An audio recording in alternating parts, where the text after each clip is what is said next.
देखिए, आयुर्वेदा तो हमेशा से ही एक बहुत बड़ा देन है पूरी दुनिया को भारत के तरफ से।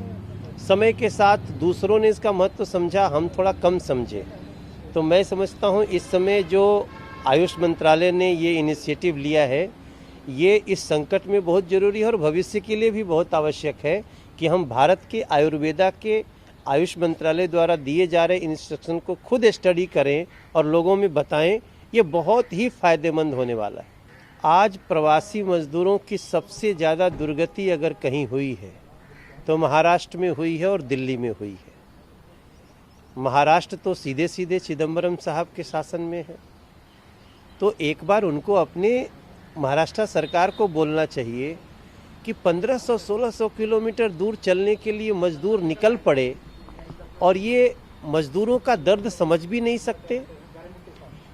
इस कोरोना संकट में अगर मजदूरों का, निम्न मध्यम वर्गीय लोगों का, किसानों का, इस देश के जो युवा उद्यम करने वाले लोग हैं, एमएसएमई से जुड़े छोटे छोटे कामगार लोगों का, जो इस आत्मनिर्भर भारत में सहायता हो रही है, मैं समझता हूँ चिदम्बरम साहब को उसका अपने आप में अध्ययन करके बात करनी चाहिए।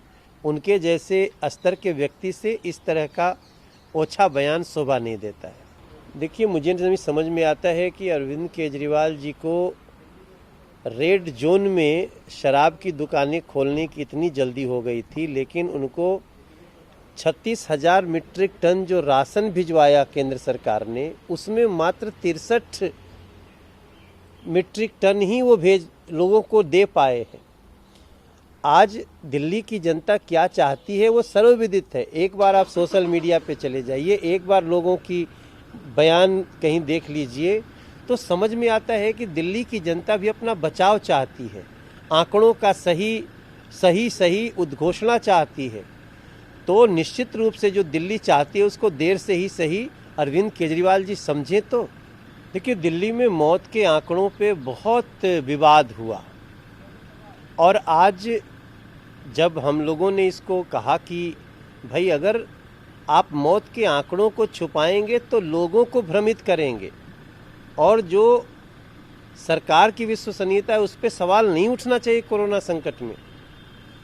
अब जब हम लोगों ने आवाज़ उठाई, कई मीडिया चैनल्स ने उठाया, कई संस्थाओं ने उठाई, तो अब आ रहा है ना, कल 20 कैजुअल्टी थी कोरोना से, आज की 9 कैजुअल्टी की सूचना है, 115 मृतकों की संख्या हुई है। लेकिन ये सारी चीज़ें तभी क्यों हुई जब विवाद हुआ, ये सारी सूचना एकत्रित तभी क्यों होने शुरू हुए जब विवाद हुआ।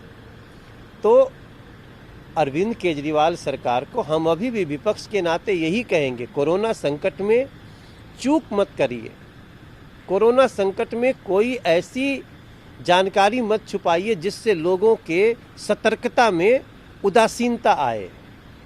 और मुझे अभी भी मैं कहना चाहता हूं कि जो आंकड़े हैं उनको अभी भी वो और अच्छे से पता करें। अभी भी आंकड़े कुछ ज़्यादा हो सकते हैं जैसा हम सबको सूचना मिल रही है। आप एक एक व्यक्ति से पूछ के तो नहीं नियम बना सकते हैं। इन टोटालिटी जो पूरा देश कोरोना से जैसे लड़ रहा है, प्रधानमंत्री जी सीएम से बात कर रहे हैं, इनमें एक सारा विचार करके ही ऐसा रास्ता निकलना चाहिए जिससे कोरोना संकट से हम जीतें भी और आर्थिक स्तर पे भी हम मजबूत रहें।